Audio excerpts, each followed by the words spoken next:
നമസ്കാരം. വേദാംഗ ജ്യോതിഷത്തിലെ അമൂല്യമായ അറിവുകളും ആധ്യാത്മിക ജ്ഞാന ഉപദേശങ്ങളും പകർന്നു തരുന്ന പ്രശാന്തം ആസ്ട്രോ ചാനലിലേക്ക് ഏവർക്കും സ്വാഗതം. ഈ ചാനൽ ഇതുവരെയും സബ്സ്ക്രൈബ് ചെയ്യാത്തവർ ഇപ്പോൾ തന്നെ സബ്സ്ക്രൈബ് ചെയ്യുക. നോട്ടിഫിക്കേഷൻ ലഭിക്കുന്നതിനായി ബെൽ ബട്ടൺ അമർത്തുമല്ലോ. ഒപ്പം ചാനൽ ലൈക്ക് ചെയ്യുക, ഷെയർ ചെയ്യുക, കമൻറ്റ് ചെയ്യുക.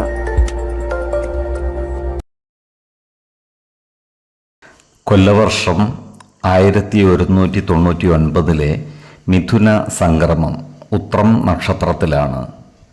മിഥുനം 1-ാം തീയതിയിലെ ഗ്രഹനില അനുസരിച്ച് മേടം രാശിയിൽ കുജനും, എടവത്തിൽ സർവേശ്വരകാരകനായ വ്യാഴവും, മിഥുനം രാശിയിൽ ആദിത്യനും ബുധനും ശുക്രനും, കന്നിയിൽ ചന്ദ്രനും കേതുവും, കുംഭം രാശിയിൽ ശനിയും ഗുളികനും, മീനത്തിൽ രാഹുവും സ്ഥിതി ചെയ്യുന്നു.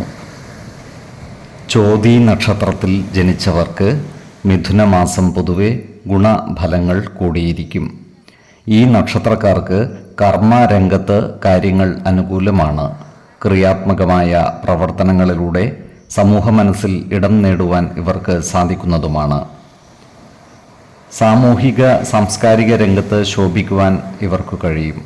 ഇവർക്ക് വിവിധ മേഖലകളിൽ നിന്നും സാമ്പത്തിക നേട്ടം കൈവരിക്കുവാനും സാധിക്കുന്നതാണ്. അതുപോലെ പുതിയ പുതിയ വിഷയങ്ങളിൽ നിരവധി അറിവുകൾ നേടുവാൻ ഇവർക്ക് സാധിക്കുന്നതുമാണ്.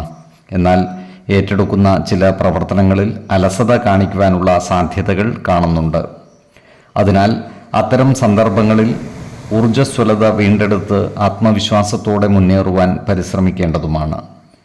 ശത്രുതാ മനോഭാവത്തോടെ പെരുമാറുന്നവരെ അനായാസം പരാജയപ്പെടുത്തുവാൻ ഇവർക്ക് സാധിക്കുന്നതുമാണ്.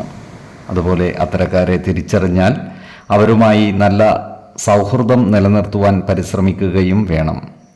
ഏതൊരു ശത്രുവിനെയും സ്നേഹം കൊണ്ടു കീഴടക്കുന്നതാണ് ബുദ്ധി.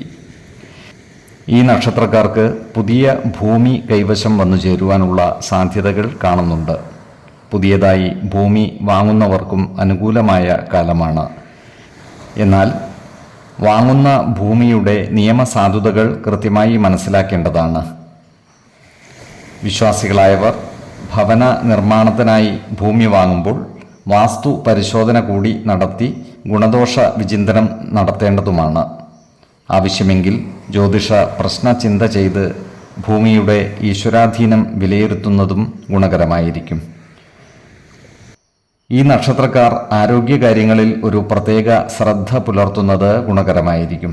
പ്രത്യേകിച്ചും ഹൃദ്രോഗത്തിന് മരുന്ന് കഴിക്കുന്നവർ കൃത്യമായ വൈദ്യ പരിശോധനകൾ നടത്തേണ്ടതും മരുന്നുകൾ മുടങ്ങാതെ കഴിക്കേണ്ടതുമാണ്. 6, 18, 26 തീയതികൾ അനുകൂലമാണ്.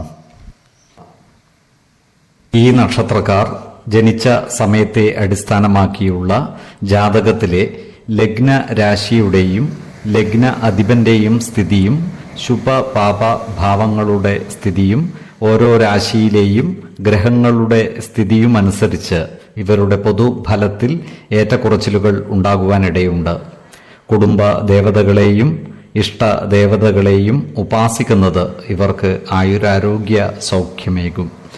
ഇഷ്ടദേവതാ മന്ത്രം 108 തവണ ദിനംതോറും ലിഖിത ജപം ചെയ്തു വരുന്നത് ഇവർക്ക് സർവ ഐശ്വര്യങ്ങളുമേകും.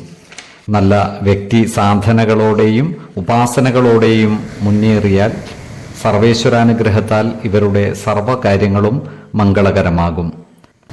നന്ദി, നമസ്കാരം. ജ്യോതിഷരത്നം പ്രശാന്ത് കണ്ണോം.